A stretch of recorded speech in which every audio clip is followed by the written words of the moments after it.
Hi, my name is Alex. I'm a PhD student here. Ken used to be my supervisor, but things are changing up a bit. Essentially I've been involved in this course as a TA a couple times before.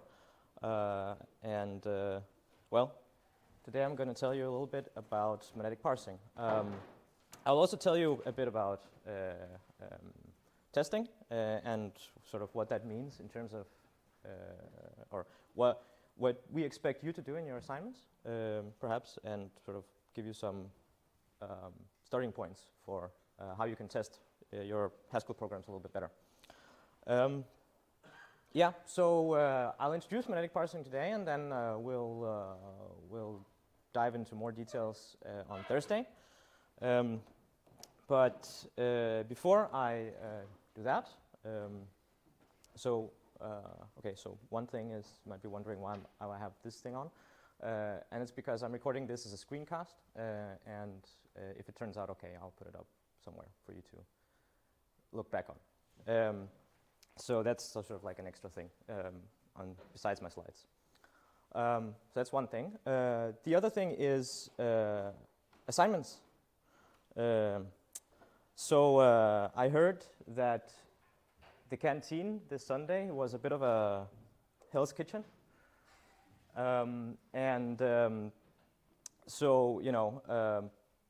That's okay if you're having a hard time. We understand that this stuff is hard, and the TAs will be, they won't punish you too much for these for sort of not completing the assignment, right? It doesn't have to be perfect. So there were a couple of other things as well. One thing is, I got a couple questions about, can't I just, get an extension for 2 hours and then a day and then 2 days? No. Well, perhaps maybe if we have if you talk to your TA.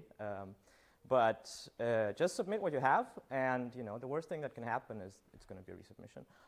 That is, if you made a decent attempt. And if you don't have a decent attempt by the time of Sunday evening, 8 o'clock, then that's probably your own fault.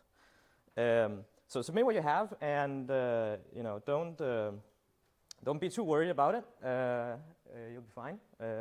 TAs sort of are kind of nice. So they sound very, pedantic, but we do give you a lot of leeway. So then there's the mandatory question of feedback. We were not too good last week, but we'll try to do a lot better. And so some of you still are missing some feedback from last week. That's coming in promptly. So don't be worried if you haven't received feedback on assignment 0. You'll get it soon, and we'll try to be a little bit faster this time. Of course, there is this online TA service where you can sort of get an idea of how good your solution is without waiting around for a TA to have time to correct your assignments. Now, keep in mind that TAs are also students, and they also sometimes are a bit, they have a lot to do as well. So, monads. I thought to recap this a little bit, sort of to warm you up for what's to come. And before we get to that, there was a nice little class that that Andre told you about, Functor. Now, the signature or the class definition contains just a single function. Which, given a function from A to B, and sort of something that's functor of A, that will give you a functor of B. So the function is a little bit intuitively named fmap. If you are familiar with functional programming, has a lot to do with, well, it has a lot to do, but it's sort of, the name is very similar to the notion of map. Right? So you map a function over a list. So if you have a list of A's and you map a function from A to B over that, you get a list of B's, right? Now, functor is just a generalization of that, where not only can you have lists, but you can have other things as well. For instance, you can have a maybe functor. So the implementation for that could go something like this, that if you have nothing, right, then you get nothing, no matter what the function is. But if you do have a value, some value a, and you have a function, then you apply f to a, and you return that. Now you have to return a value of the same type, so you have to wrap it into, so you have to apply a value constructor for that type. So in case of maybe, you just say just, and then you apply the function to the value a. Okay? And there was applicative. Applicative is a little bit more complicated. Has two functions. Right? It has a function called pure, which is, well, it's better than the weird star name right below it. What pure does is that, well, okay, so to have something that's applicative, nowadays you also have to make sure that it's a functor, right? So applicative is sort of like a subclass of functor, right? So if you have so pure, if you have value a, then you just wrap it inside to sort of this applicative functor. And this weird star thing, if you have a function that is wrapped inside this applicative functor, and again, if you have a value a wrapped inside this applicative functor, then you can get a value b wrapped inside this applicative functor. And so turning back to maybe, what does it look like? Okay, so the data type maybe has a nice little value constructor, just, which incidentally has exactly the same type as pure. So pure is really just. The star thing, okay, so that's sort of for the, so now not only can I perhaps have a value, but I can also perhaps have a function. Right? So if I don't have a function, then I just do nothing again. But if I do have a function and perhaps have a value, now perhaps the name something is not the best name there, but I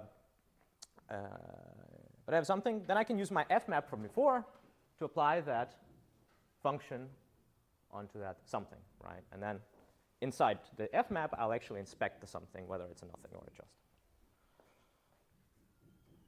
Okay. Now we get to the fun stuff, right? Now I've got applicative functors. So, monads. Okay, so monad is a subclass of applicative, so every monad apparently has to be both an applicative monad, but also or both an applicative and a functor, so it's like an applicative functor monad, which sounds like a mouthful, but it gets easier. Okay, so monad defines a handful of functions, and I'm only listing some of them here. So the most important ones are the top ones. Return, which incidentally has a very similar looking type signature to pure. And then there's something which we conventionally call a bind. Can you see it all the way over there? Yeah, okay. Now that has a slightly more fun type, right? So if I have something inside a monad, and I have a function that takes a something and gives me a monad, or gives me a value b inside the same monad, then I can give you a value b inside that monad.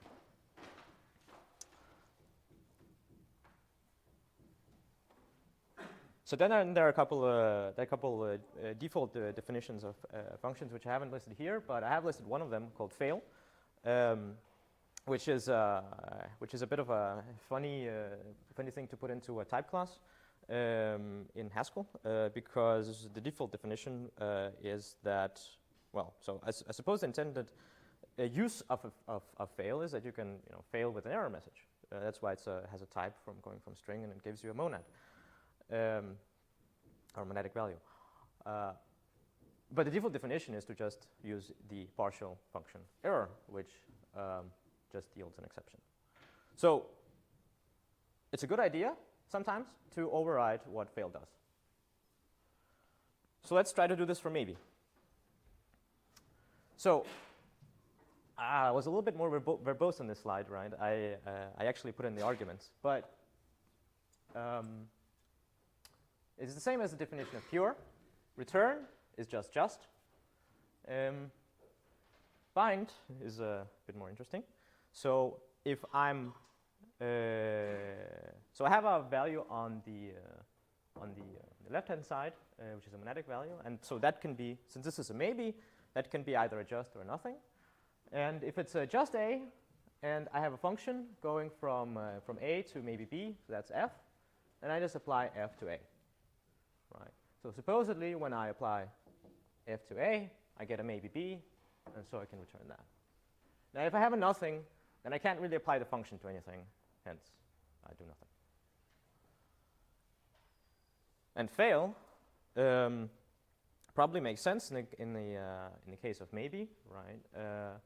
That well, if some sort of an error occurred, then you don't want to return a value. So there's no value that you can yield because an error occurred. Now you throw away that error here, and it would be perhaps a little bit more smart to actually have a data type for the monad, which could store those strings. But we'll come back to that. So one particular reason why it's a good idea to override fail for your monads is that when you use the little operator, this guy here, which I'll give some more examples of in a bit, the pattern matching that occurs on the left-hand side, if that fails, which it can, then fail will be called with some sort of an error message. So that's something that the Haskell runtime will do for you. So if the pattern matching on the left-hand side of this arrowhead fails, then well, it will call fail for the monad, and if that's an error, then it will yield an error. Right, so, okay. So that's cool. I understand maybe, I understand functor, I understand applicative, I understand monad, and I know how to make an applicative functor maybe monad. But let's be honest, I don't really care too much about these functors and applicatives, at least yet. So we give you, for free, the definitions of functor and applicative, provided that you guys come with a definition of bind and return. So long as you actually define your data types to be of type class monad, you can use these shorthands to go about quickly with your code, right? And when you do a monad definition, I like to do it sort of in the following way, that I actually include the types up there, right? It's these are Haskell comments, and the reason that I do that is just sort of to see that what I get from the type class and what sort of requirements do I have to meet. So in general, I always type my functions, and unfortunately, when you make an instance, you can't really type it because, well, it doesn't really make sense. You make an instance of a type class, and that defines the types, right? But the type class definition is stored somewhere in the default library. So yeah, I like to rewrite them again, just for my own sake. So I'll give you an example of that in just shortly. Okay. So that's the starting point, and I published sort of this subset, well, not this subset, a little, slightly more slides on Sunday. And maybe some of you have seen it, so this is perhaps a bit too boring. So to just sort of sprint a little bit forward, there were a couple more monads that we had, or that you had heard of. There was a reader monad, which had the following type. That all you have with the reader monad is a function that goes from some sort of a data to a value, right? So it reads the data, perhaps, and produces a value a. The monad definition for that could go something like this, right? You have for the return, you actually have to return this function, right? So you have to construct a function because that's the data type of reader. Yeah, so I do that here. I use the value constructor reader, and then I give it a function that for any data just yields me a, right? So in case of return, I don't read any data. I just return a. In case of bind, I do something slightly more fun, but I still have the same structure, right? I'm wrapping things into the value constructor reader, and I'm giving it a function, but this time I'm actually reading the D, right? And then I run the reader with, right, so run read is a function that I get for free when I make this data type definition, right? And when I run that function with a value of type reader, then I get a function out. Okay, so run read m. That will give me a function from D to A. So when I apply it to D, I get an A back. Okay, so now I have an A, but what I really want from my type definition, now here you see that this is why I tend to include these comments, because now I perhaps forgot that, okay, so I have an A, I got an A, I have a function from A to MB, and what I want is an MB, right? So I have to do a little bit more plumbing to make this work. The plumbing that I do is that I apply the function to A. From that, I get a reader DB.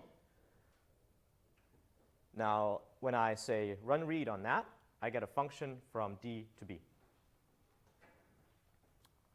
So I apply that to the data again, and I get a B. Right. So the type of this thing here is B. How come I return a reader DB? Well, that's because this whole thing is just the body of the anonymous function that I was defining there.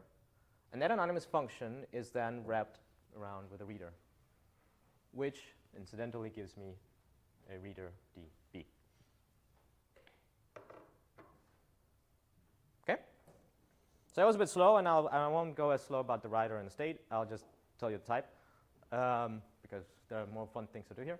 Right, so the writer does not take any data, but instead it produces some data. Right, so one way to define it, you could define it, of course, in many different ways. You could, of course, also define reader in a couple different ways.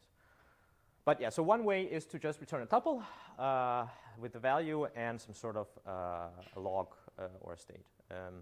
The idea there is that, well, when you run the writer the first time, then you get some sort of a log back S1. And then when you run the writer the second time on the application of F to A, then you get another log. And what you really want to do is you want to merge those two logs together. Now, provided that the log data type, so S, is a monad, I have a function called mappend. Perhaps a slightly simpler way to think of it is, if you again think of lists, that mappend is really just a plus, right? And S1 is a list and S2 is a list, right? And what I'm doing is I'm taking the two lists and I'm just appending them together. Yeah. Okay. So then there's a state monad, which is a mixture of the reader and writer. Right, so here I'm actually taking a state in, I'm reading a state, and I'm producing both a value and a new state.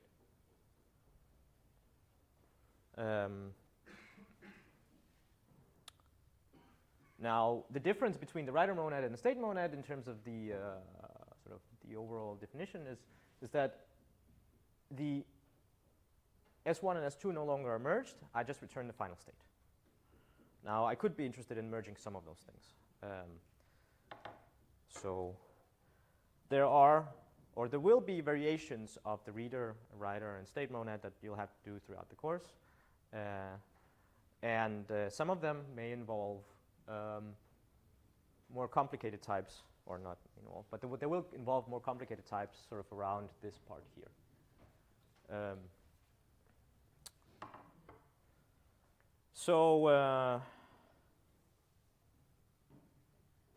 Right, I didn't really explain these bottom functions here, but I'll just do it for the state, right? So to actually, so after I define the monad, to actually sort of use it for anything, I have to define a couple primitive functions. So in this case, I have a get, set, and a with. So get just gets the state, and how do I get the state? Well, it has to have, well, I want it to be a monadic function, so it has to have the type state something something, and the something, right? So the state is s, and what I return from get is just the state itself. So hence state ss. And the way we implement it is that we write the state value constructor, and then we write an anonymous function that, given the state, just returns a tuple containing the state and the state. Set is slightly different, or very different. It takes sort of, it still has the value constructor state and an anonymous function, but it ignores whatever state went in, throws it away, and instead puts in a new state s. Right. So I hope that you got a little bit exercise with all this during the exercise. And it is time to actually move on to what this lecture is really supposed to be about. So parsing. What is parsing? Sort of generally, what is the general problem we're trying to solve?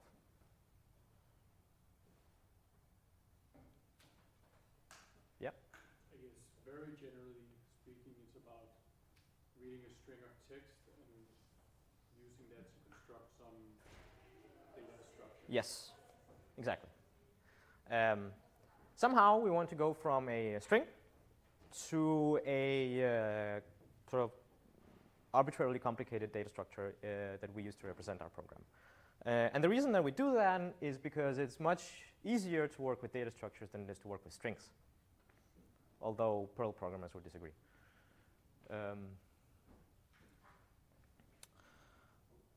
Okay, so you might have learned, well, yeah, okay, so I'll do this in two parts. Today I'll talk about sort of simple, basic, some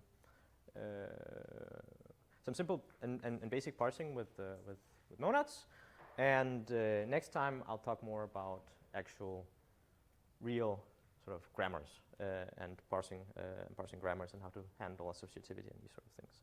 So initially, what I want to talk about first is just matching strings. Right? So if you ever heard of things like regular expressions, that's sort of the subset that I'll start with, and then I'll expand it a little bit today and a little bit more on Thursday.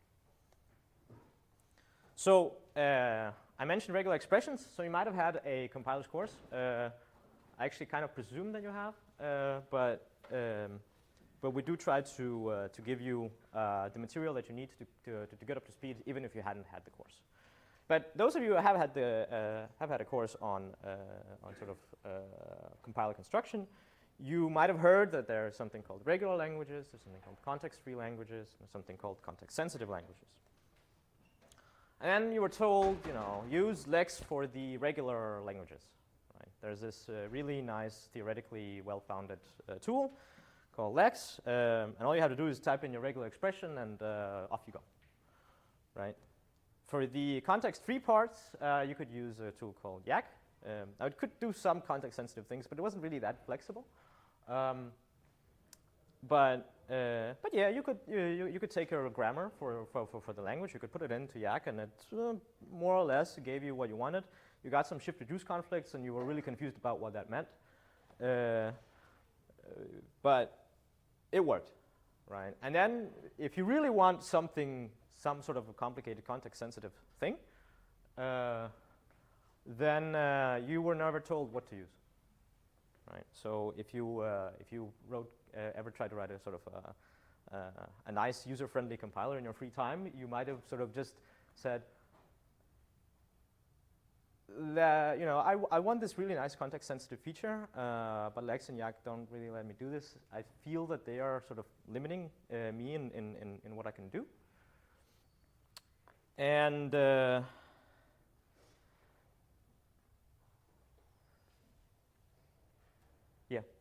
and you might have also heard that we tend to divide these classes, and there are sort of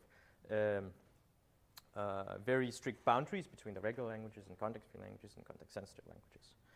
And what I'm here to tell you is that,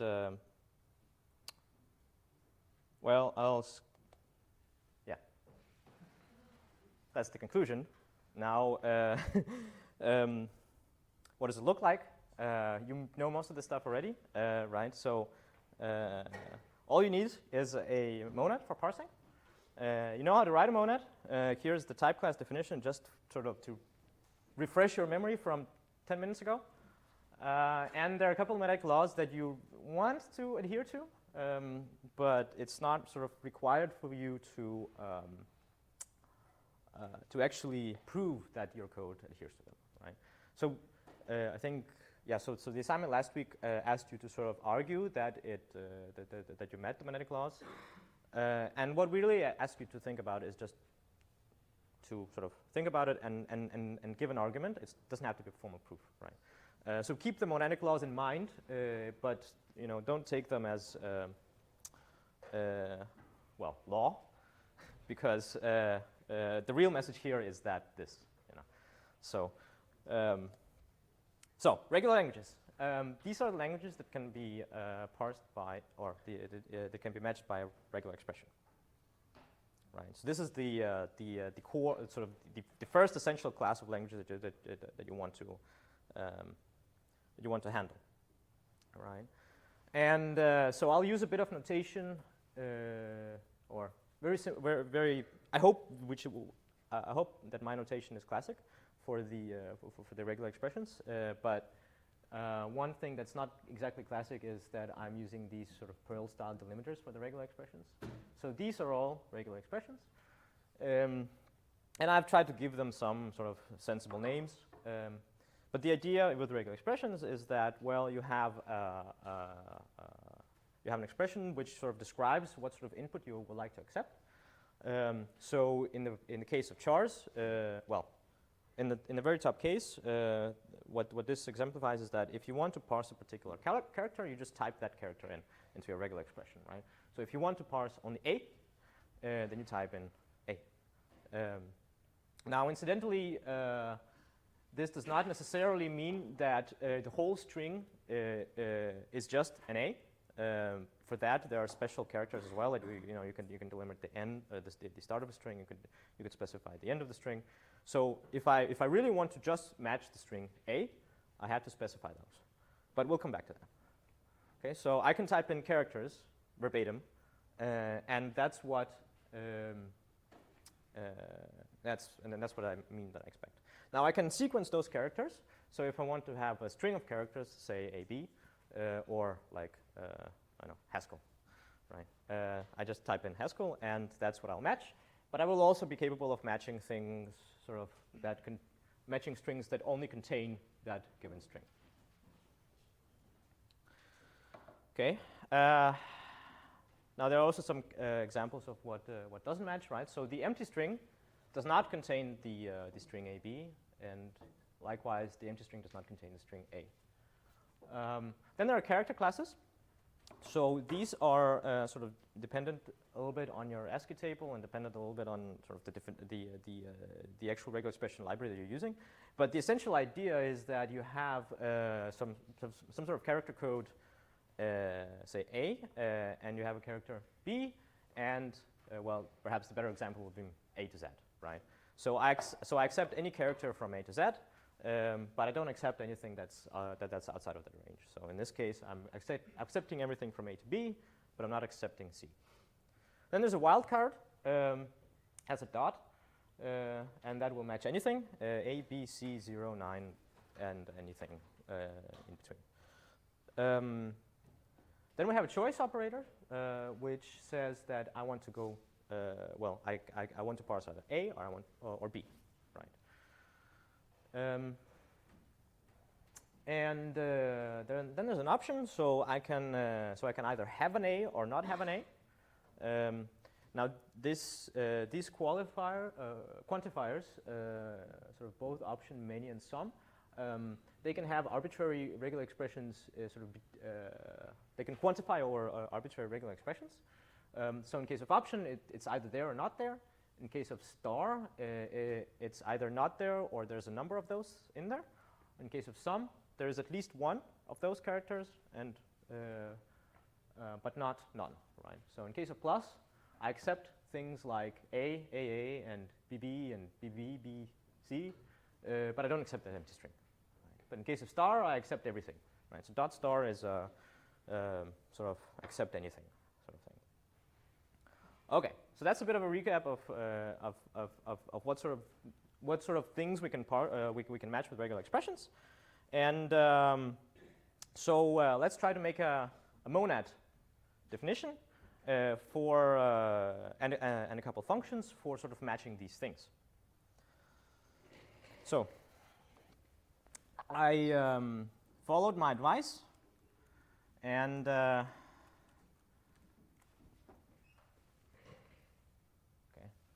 is that visible? Okay. How about, let's say, is that better? Okay. Scream if you can't see. Okay, so here is that template that I took from my slides. Right, so I want to search and replace M. So I want to define a parser which I will call match parser. So I'll use my favorite editor to do that. Match parser.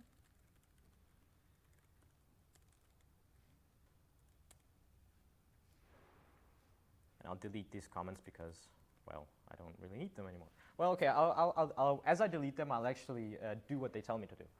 Right. Okay. So the first thing to do is to define the type.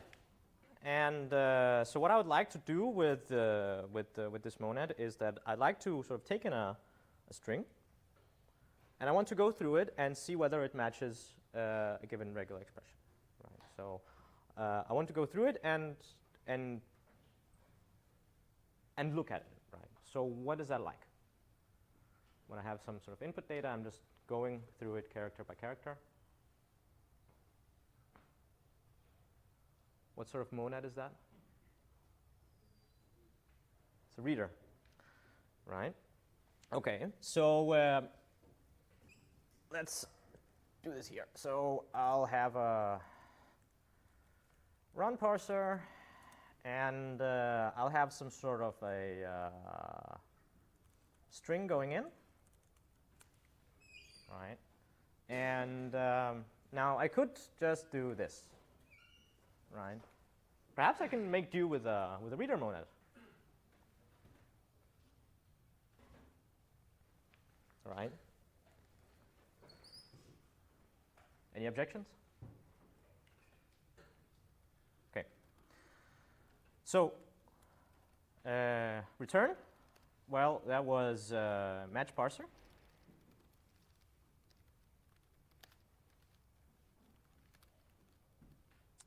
I take it an A. And I ignore whatever I see, and I just yield an A.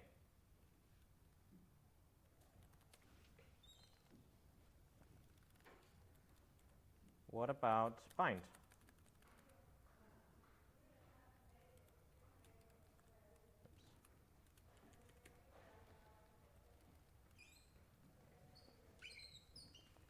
So I'll start with this. So I have a monad, match parser A, which I call M, and I have a function going from A to match parser B. So I already gave you the code for this on the slide, so I won't spend too much time on this. I actually spent way too much time on this slightly earlier, right?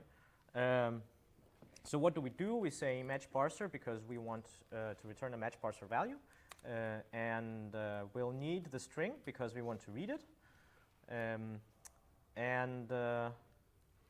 So then I just run parser M on S. Right. So run parser M. That will give me a function from string to A. And when I apply that function to a string S, then I'll get an A. And, well, apply F to A, and I apply that to the same string. Is anyone that can see any limitations? Yes.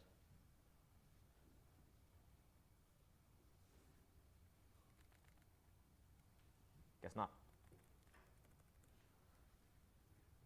I'll go on. How about fail? Can I give a sensible definition to fail with this definition of the monad? So let me just move this definition down here so that you can see it. Okay. Okay. Does fail make sense? Or can I make something sensible for fail here? Yeah? It would be good if fail sent an error message that told you something about where it went wrong. Yeah, that would be nice. But to start with, it could just tell me whether it went wrong. Right now, I have no way of telling whether the regular expression actually parsed or not, at least as part of my monad definition. So since it's not part of my monad definition, I'm going to have to sort of manually handle this stuff later. So instead, let me put that in a maybe. Okay. So then my return is just that. And, well, fail now has a nice and sensible definition, which is, it still has to be a match parser. So I take in a state, whatever it is, and then I just say nothing.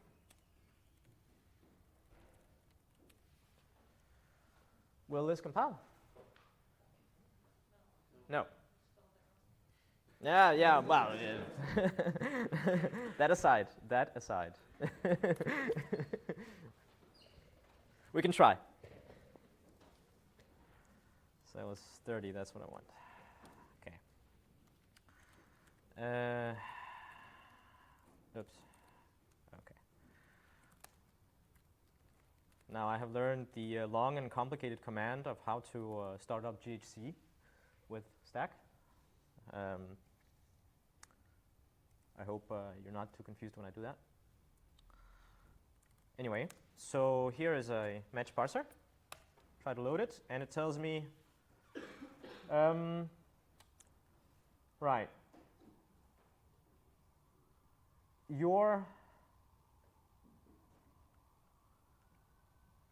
it expected a type A, but actually got a type maybe A.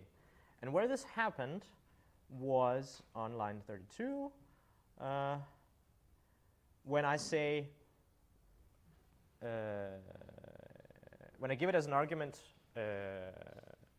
when I give the argument A to F. The reason that happens is because A is a maybe A, right? But the function F is a function from A to match parser B. So I don't have an A there when I just do the let. What I have is a maybe A.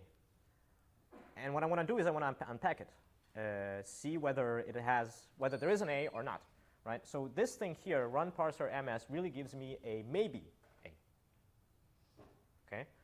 So then I could say, well, okay, how about, case run parser m of just A, then do this. And nothing, then nothing. So I listen to my GHC and I fix my problems and everything compiles. But that's wasn't the whole point of this sort of monadic control flow that I could use the fancy do notation. And I know that maybe is a monad, so can't I do something better here?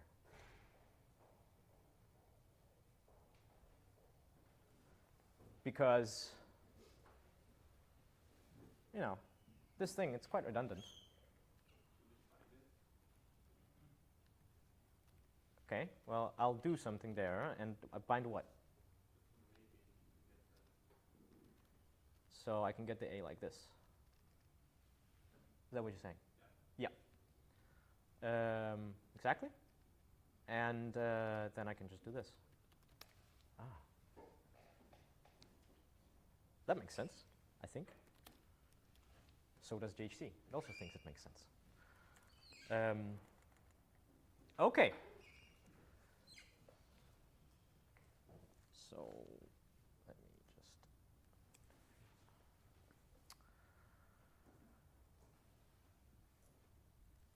Maybe I should call this. Yeah, no, that's okay. Okay, so now I have a monad definition which can read through a string and perhaps give me a value.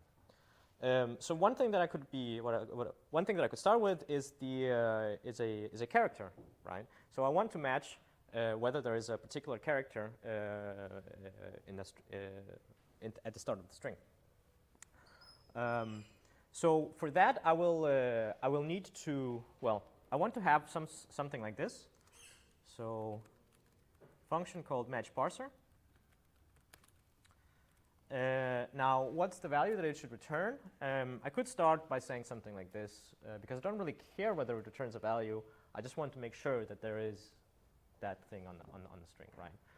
So I'll get either something that is just a unit here, or I will get nothing. So how do I go about it?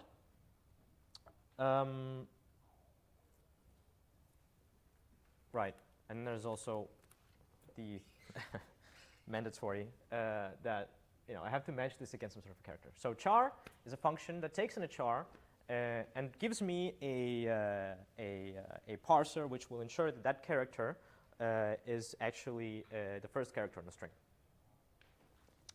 So I take in that character, and what do? I want to read in a character, and I want to compare this to C. To do that, I again can use some of the stuff that I presented in an earlier slide. So I have a match parser, or I have a get, which just returns me the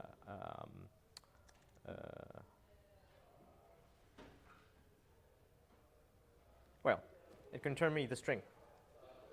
So this is like the state monad where I had the get, and it just gives me the state, right? And the way that could work was that I could say match parser, and when I get an S, what I'll return is just an S. Okay. So now I can get my state, or get my string that I'm looking at, and I could say, well, case S of, well, yeah, case S of if it's an empty string. So if I have no strings on my input, well, then I return nothing.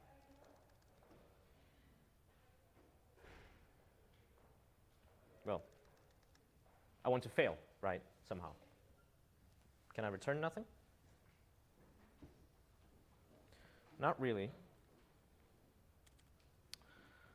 So to do that, now I could have used the fail function, but I don't really, well, okay, so I could say, fail end of input.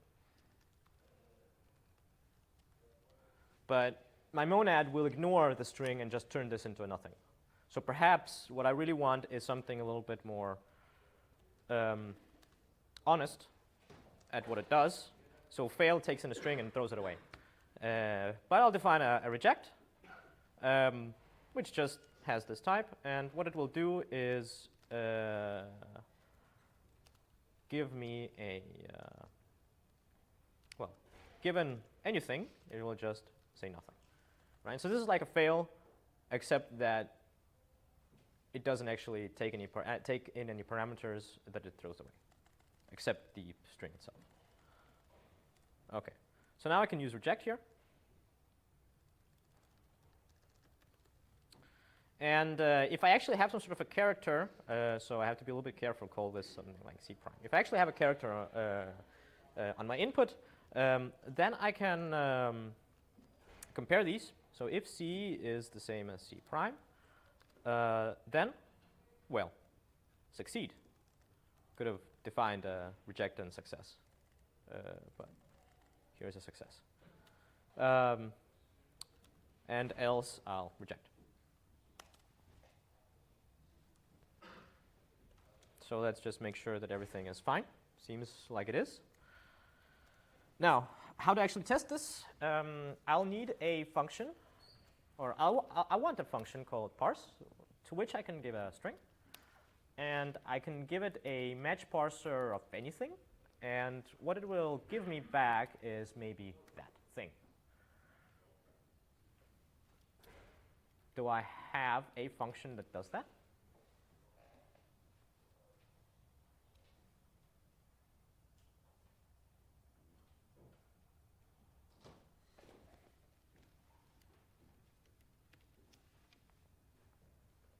Ah, okay.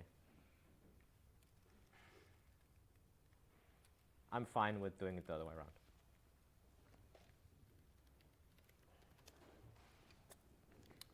So let's try this out.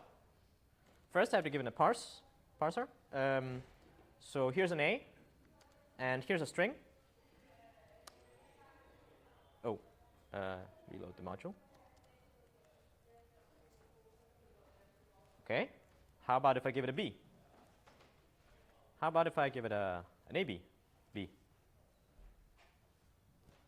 So what this does is that it ensures that the first character in my string is an A, and that's it.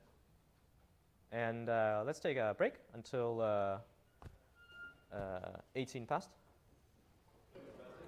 Okay, let's get started.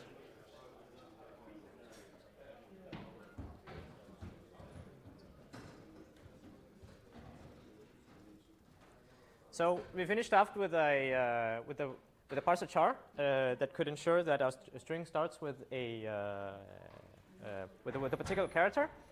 So how about we go on to strings? So with strings, again, I have a string going in, and I want to ensure that that string is at the start of my input. That's the idea.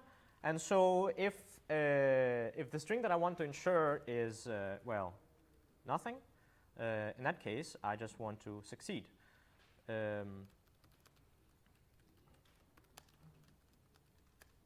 perhaps I do want a success. Oh, yeah, okay. No, it's just, I can just do that. Okay, so this is success.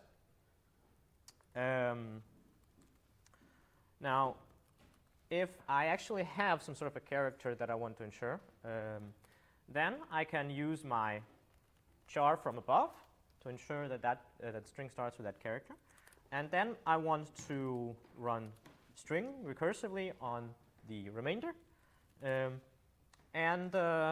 Well, that's it.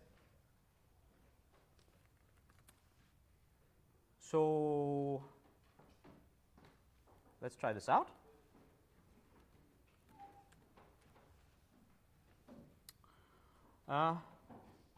Compiles.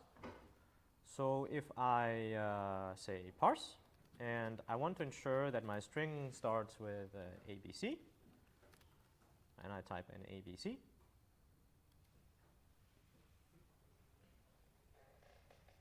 Yes. Isn't the last return redundant? Sorry? Isn't the last return redundant? Yeah, yes. Yes.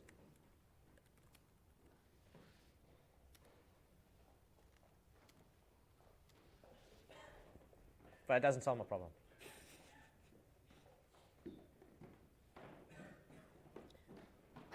So recall the monad definition, right? My definition of bind. I take in a string and I run the parser on that string. I get a value a, and then I apply the function to a and pass in the same string. Huh. Yeah.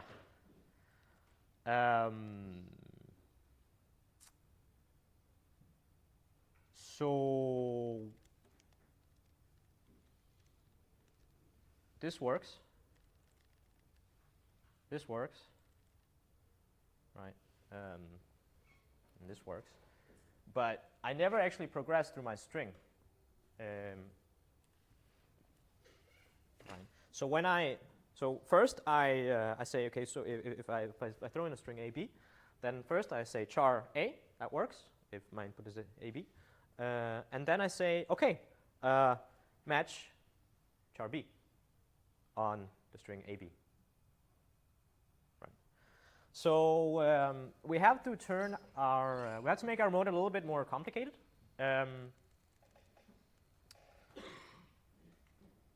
Well, you know, I could have gone back to the slides about the reader monads and used the function with data. Yeah. So you want to also return what's left of the string. Yeah, that's the final, you know, yeah, something like this. So okay, let me ask this question in a different way. What monad does this look like? Monad sort of type. Or monad. I call them flavors. What monad flavor is this? Writer. Yeah, it is also a writer. Well, it used to be a reader, now it's also a writer, hence it's a state. Okay, so now notice that, you know, when I gave you the example in my slides of a state monad, that just had s to a comma s. Now I put in a maybe in front of it because, you know, I may actually match or not. So get used to that.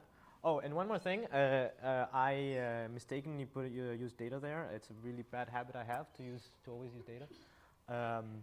So difference between data and new type is that new type will sort of optimize the value construction and deconstruction away, but it also has the limitation that I can only have one field in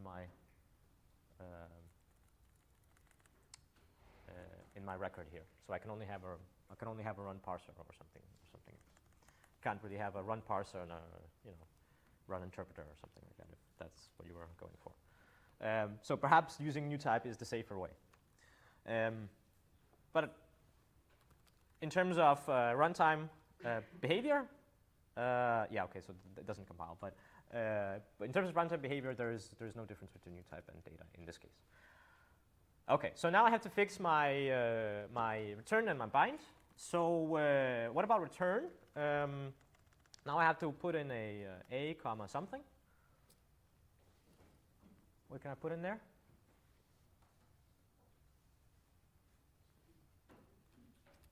Well, if I don't throw that state away, I can return that state. Okay, so now we come to the fun part. Here is the bind, right. So now, aside from actually doing actually returning me an A, it will return me an A and a new state. So I'll call that S1. Okay. When am I finished? That was a hint. Yeah. Then you, the run parsing also needs to use the new state. Yes. Okay. Good.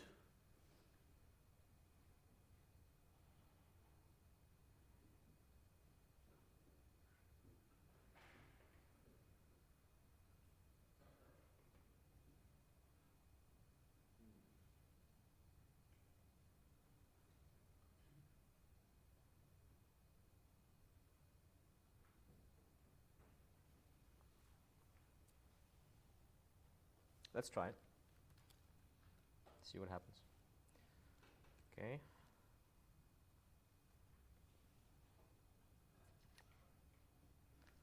Uh, 38.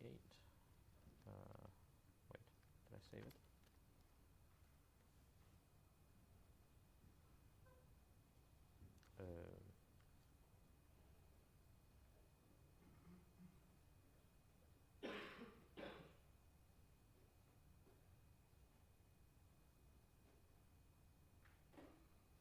Yeah, okay. That seems to work, but now I have some other problems that I have to fix. Okay, so now my get will actually get me a string, and I have to return the new state. Can you see any gleaming problems with that? Right. So get was the function that I used in my char to get the string, and if I just get the string and I don't modify the state, will I ever progress? No. So it might be useful to keep the get around, but I have a get c instead, and here's what it will look like. So it'll be a match parser, and I will take it in S. Well, where? Get prime. Because I want to do some pattern matching on the string that I get. Okay. So if my state is only composed of an empty string, then I can't really give you a character. Now I have to turn both nothing and a string here. If I do have a character, and don't really care well, I do care what's left, then I give you a C and CS. Okay. Oops. So what else is going on here? So S here has to take nothing and turn like that. Wait, what am I doing? Like this. And this has to be just. Okay.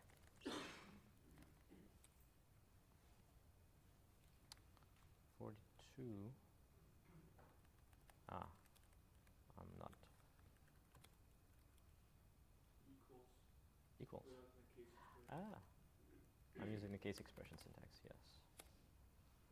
Okay.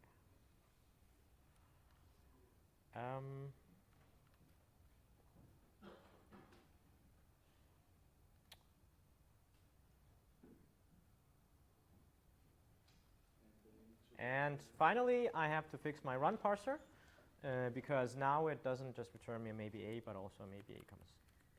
Right.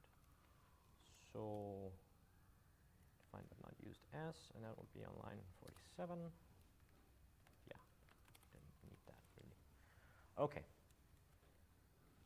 So let's try that now. So now my monad is a little bit more of a state monad. So what I wanted to do was string AB and parse AB, and still returns me nothing.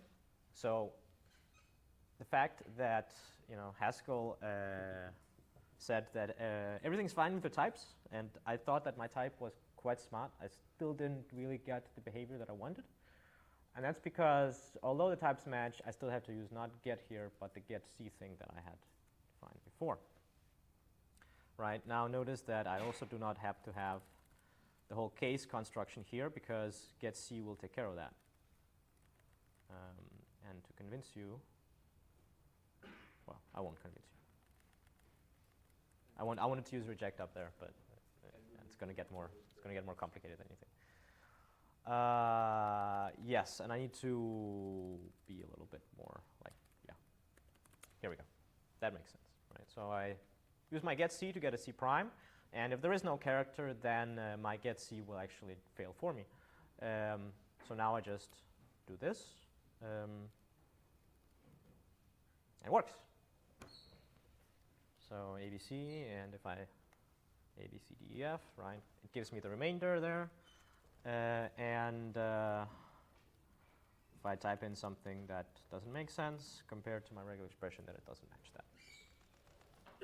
Okay. So now I can parse verbatim characters and verbatim strings. How about character classes? Yep. I was just thinking that now it should also properly at the top level return failure if it reaches the end of the string. If it doesn't reach the If it doesn't reach the end of the string. But we could probably do that at the top level and then accept it. Yeah, I could do that here, but I could also construct a parser for that. So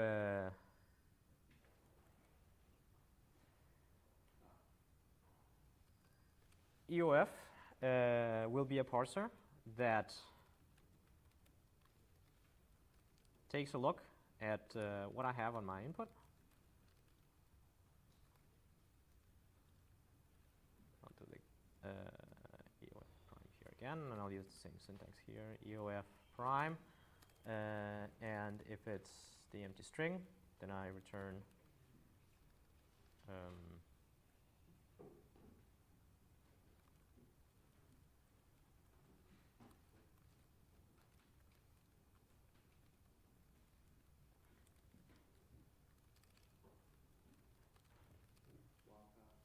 wildcard. Thank you.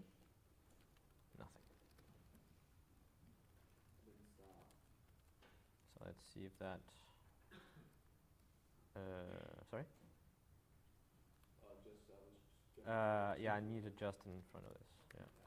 And then the run parser star EOF.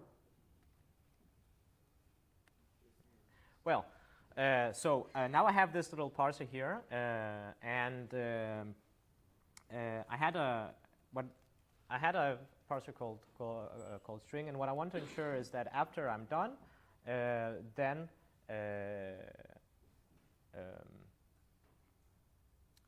so I want to take the output that I get from my string, and I want to ensure that at the end there's an end of file. So I want to combine these two parsers. So I have a string parser and I have an EOF parser. I want to combine them somehow. Now, how do I actually do that? And you might be a little bit sort of lost when you were met with that problem, and you could sort of force your way through it, define your own combinators. But you could also try to search, well, this little nice thing called Google for some help. So what do I have? I have an EOF that has a type MA, where M is a monad, so monad M, MA, right? And I also have a string, which is some sort of an MB, right? So I have maybe I'll just do it the other way around. I have an A and B. Now, more specifically, string has M string, and the EOF has this thing here. But I'll throw those away. I'll just call them A and B. And what I really want at the end is the MB, right? So I want to throw away the result of my string, and I want to run that EOF to make sure that I've reached the end of my input, and that's it. So that's one way I could do it. And the reason that I chose that one first is because that one actually is a little bit easier. So here's the result. Here are the results. There is a function called much greater than, apparently, that is defined in the prelude and control monad and all sorts of places, and it's part actually of the monad type class definition, and it comes with a default implementation. So if you have bind and return implemented, this comes for free. So let me try to use that here. Yeah, probably should do something like this.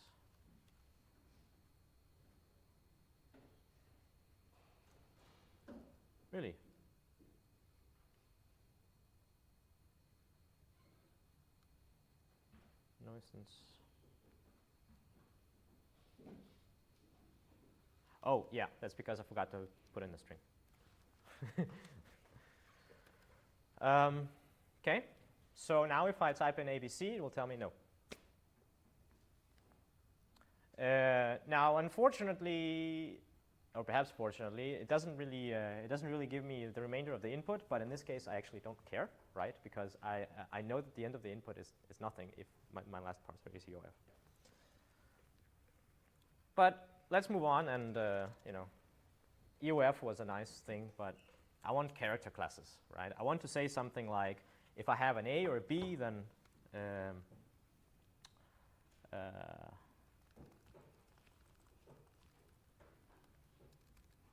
so what I mean by character classes, just to remind you, was this part here.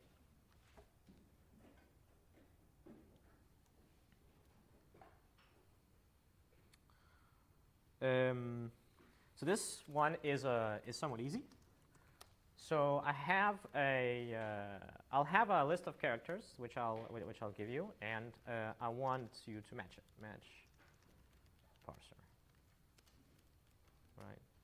Chars, CS, and what I'll do is I'll get a character, and if C is an element of CS, then success, else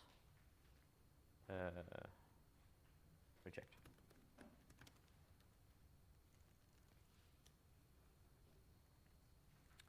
So now I can say chars, and I could say AB, right?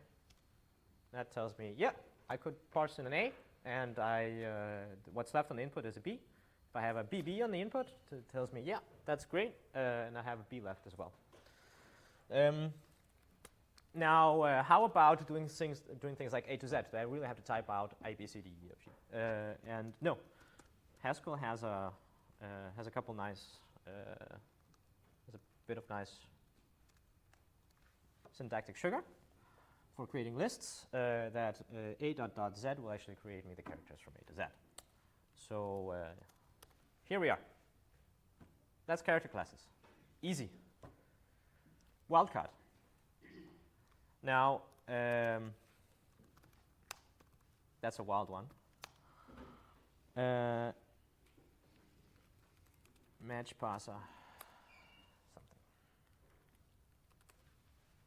Right. So I want to match any character. So I just want to consume the character and throw it away. We know how to take out a character and sort of proceed to the input. We just call the getC function, and then we return nothing. Now, if I try to compile this, Haskell will tell me, well, you're defining C to something, then you're not using it. And then I might be like, no, I don't want to use it. And at this point, you might be thinking, that's an ugly-looking function, right? Like, why can't I just say get C and that's the end of my troubles? Yeah, no, well.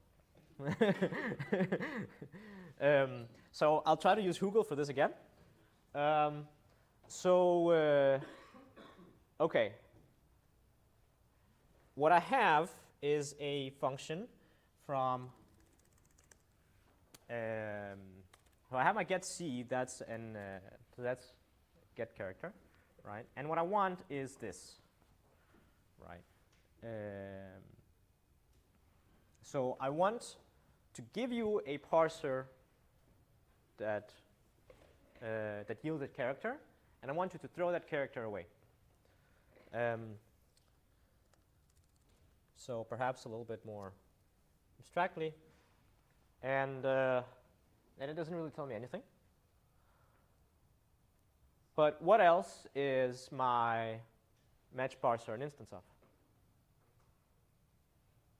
It's an instance of Monad, but maybe I have something else. Maybe I can use the fact that it's a functor.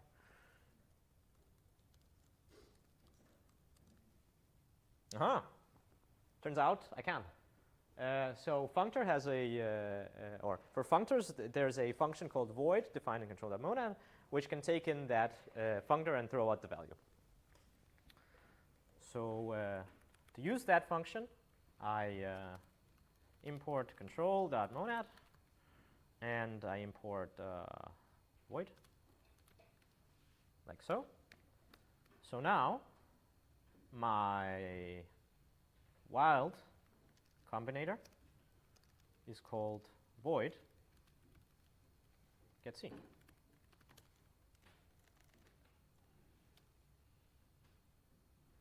Ooh, ambitious. Okay, so just to make sure that this sort of works, wild, yeah, it accepts anything. Okay, so that's a couple examples of using Hugel. Let's move on to next thing, choice. So I have, Haskell has the option to define all sorts of weird operators, right? There's operators like less than dollars and less than more than dollars and stars and all these sort of things. And I might be tempted to think, oh, can't I just define a pipe operator, right? And take my so to define A to B, or A or B, I want to use something like char A or char B. Unfortunately, the pipe operator is used when you define data types, so I can't really define that. So one conventional wrapper that we use for it is less than and greater than around it. So I could go ahead and try to define this operator myself, I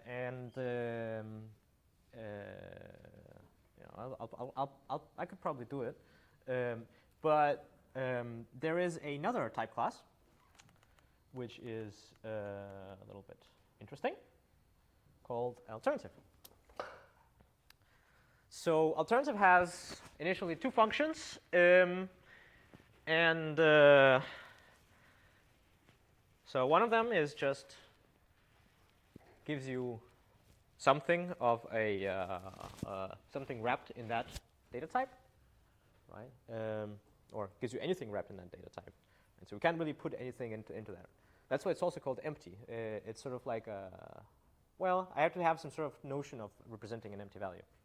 We'll come back to how that makes sense in terms of in terms of match parser. But more interestingly, I have this little pipe-like operator here. And what it does is that it takes a value of type FA and a value of type FA and gives me a value of type FA. Right? So if I have two parsers, char A, char B, I can supposedly combine them using this thing, and I hope that is somehow sensible. Now, somehow sensible means that it corresponds to the comments above, that empty is an identity and this pipe operator is an associative binary operation. So that means that if I type in char A or char B, that would be the same as typing in char B or char A, and that would be the same as typing in reject or char A or char B.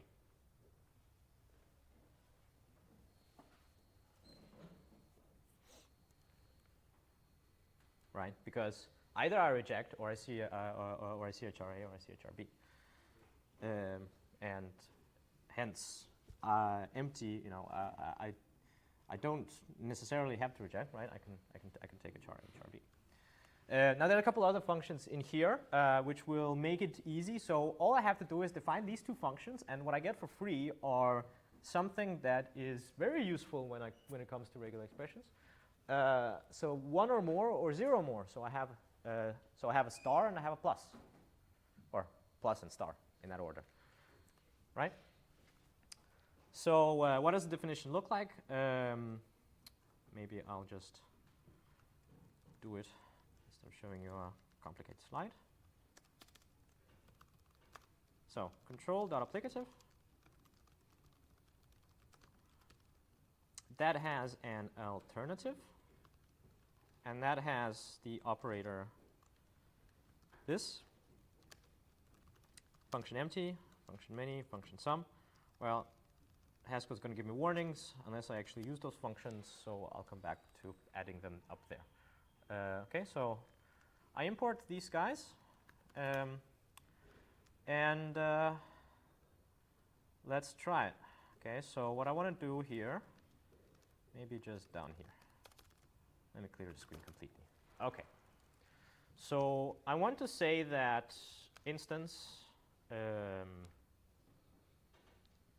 alternative match parser. Okay, so that has the function empty. Now empty has to have the type match parser A. I do have a function that has that type. Well, not exactly. So reject currently returns a tuple. There's no particular reason for it to do that.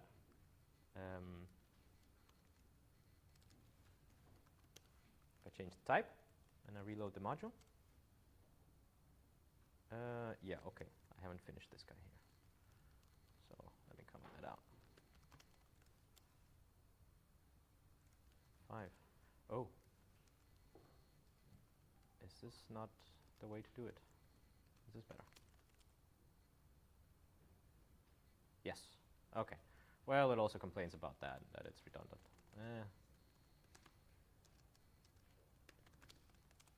Okay, that went better. So now the type of reject is match parser A. Right. Now the reason that I could do that, just swap out the type, is because I return a nothing in there, right?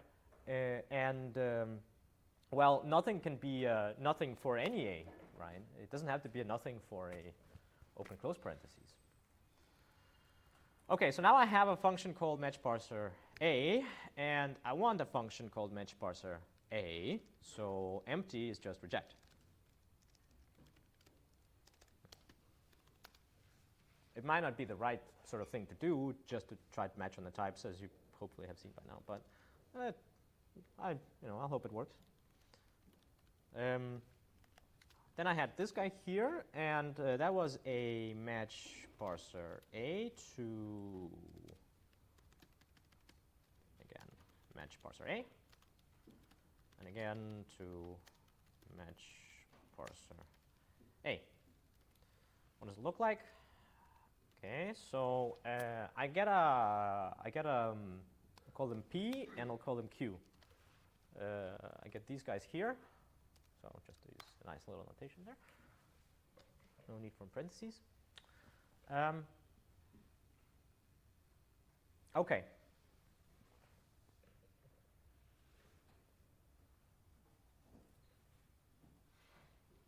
So what can I use to either parse one or the other?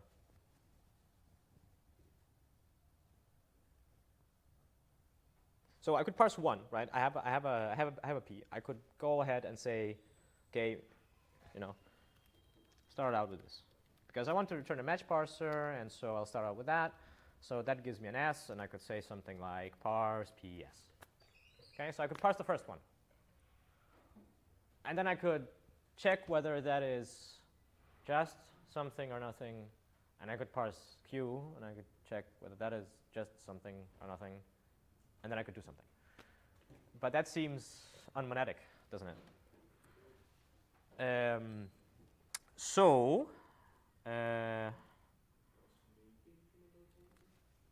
Yes, that was a good guess.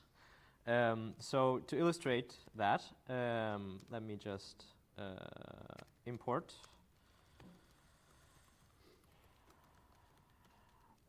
and alternative. Okay, so this is a little bit non-slide friendly, but okay, so that's 1, 2, and 3. Oh yeah, thanks. Control. Okay, that went well. So if I have nothing, and or just 5. Have just 5. Well, G complains a little bit because it doesn't really know exactly what I mean by nothing, but or no, what exactly I mean by 5 because it has an integer. But in the end, it sort of gives up and just tells me, okay, it's just 5, right? Okay, so how about if I have it the other way around? I have just 4 and nothing here. Okay, so if I have nothing or nothing, then I have nothing, right? So somehow just values, they are more sort of, they have a better precedence than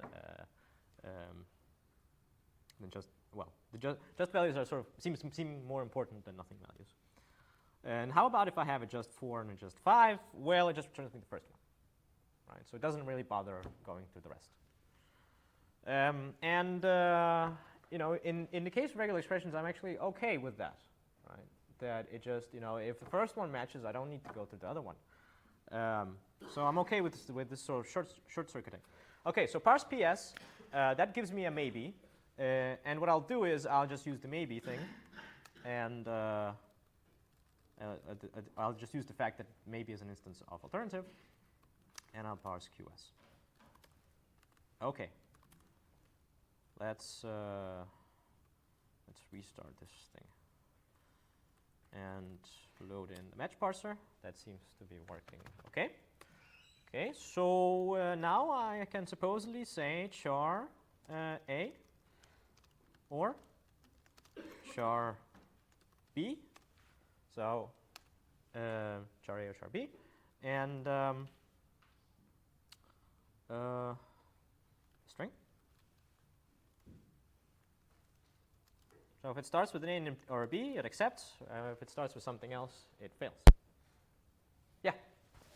Curious, can you reduce the match part constructor with the lambda to just return and dollar?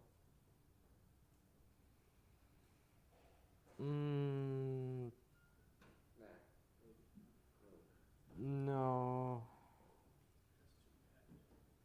No, I don't think so. Okay. I do have a couple more parsers that are interesting. So, okay, so I said that we could get many for free. We do. So if I say many, right, so to get that for free, I actually have to import it here. Almost for free. So I have many and I have some. Okay, so if I load this in, then if I say many and, well, could use the char thing, A or char B, and so AB, AB. That seems a little silly, right? That it returns to me, it gives me a list of units. And, well, the reason that it does that is because many, I think I have the type on my slides. Yeah. Yeah. The reason it does it is because that's a type of many. I might not be very satisfied with that. I could use something like void to sort of throw that away or something like that. But a slightly more interesting thing would probably be to actually give me the string back, right? Because here I am specifying that I want a sequence of characters that is either A's or B's, or perhaps more generally, I want a string of characters which is A to Z, right? Now you could specify also, big A to big Z, and you could specify 0 to 9, and all of a sudden this starts looking like a variable name. And if you parse it, you perhaps want that variable name back, right? So this is why when you take a look at sort of industrial strength parser combinator libraries, these char and string things, they don't return unit, they return C's. Right? So right now we return unit, I'm just combining those units and I'm returning a list of those units. That's not very interesting. So if I return a character instead here, well, that's enough for that one, and I might as well just do the same thing for string here. Manage parser string. And I'll just return that. And in this case, I'll return C const CS. Okay. So let's try that again.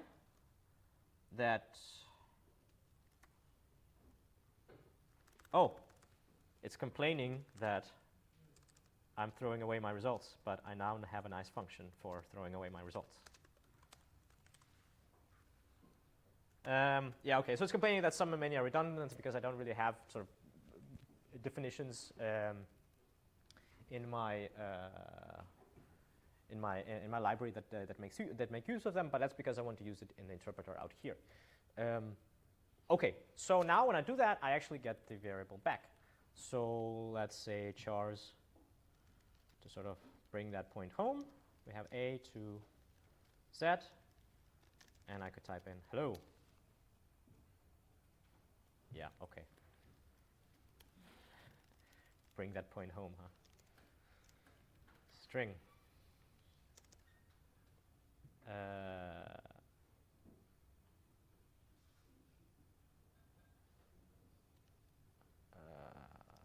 Yeah, okay, it's not a string, it's a char, yeah, sorry. There we go. Okay. I was going to talk about testing, but the way I'll do it is going to be very quick because we only have 5 minutes left. So I'll copy some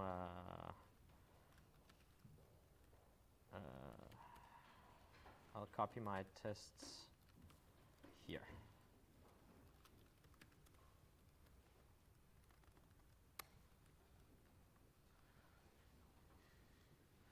Okay, so in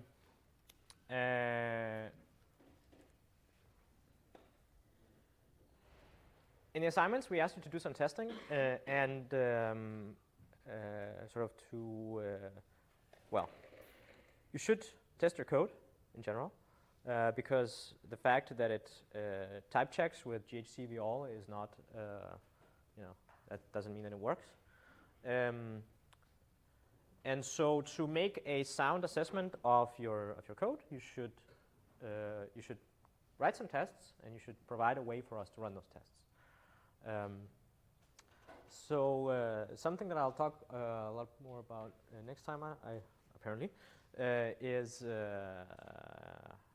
sort of the extensive support for testing there is in a couple Haskell libraries. So one of them, the conventional sort of unit testing approach, is something that's supported by a library called HUnit. Well, there are a couple other libraries, but we suggest that you use these because the TAs are familiar with this. Right, so that's conventional unit testing where you sort of specify some sort of a command, and then you compare the output of that command to reference result. So that is not the only way of testing.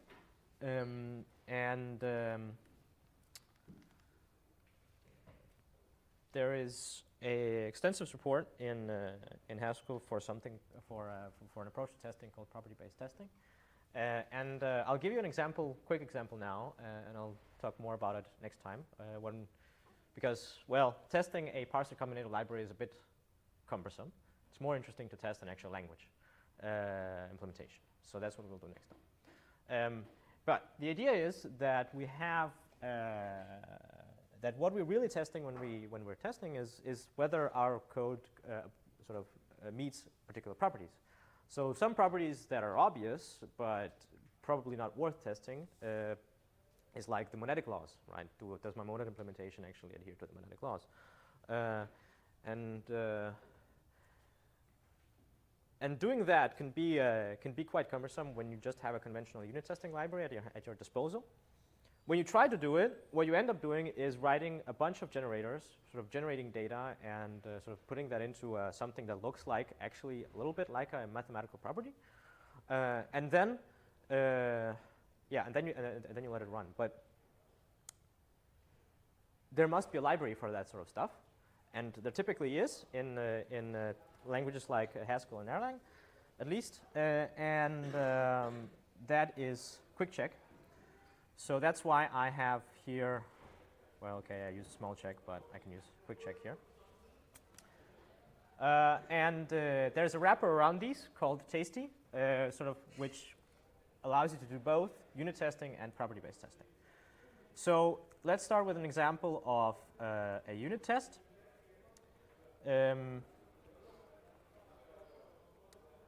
Here's a unit test, something very similar to what I wrote before, right?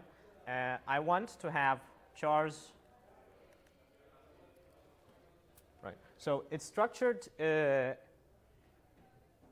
the following way. I have a list of test cases. So that's that list there. And I could put that into a group of tests. So I group all my unit tests into a group. And for each test case, I can give a name, and I can give a property. So in this case, I say, if I parse many chars AB, or maybe chars AB, and I parse ABAB, then what I get out from that is just ABAB and nothing left. So this is a sort of a funny H-unit-like operator, and if you want to know more about, or if you want to see what other operators are there other than just comparison to an expected value, then you can look it up on the H-unit documentation. But you can imagine a whole bunch of unit tests here. So how about these quick check properties? Quick check properties are a little bit look a little bit more fun.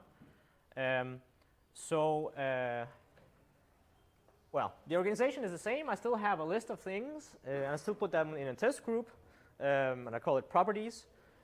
And the only property that I have here is a funny little thing where I test my parser combinator library, whether when I say parse chars for a particular string, whether that is the same as using the char operator, right? So because I was using char A or char B, I want to test whether that is the same as saying chars AB.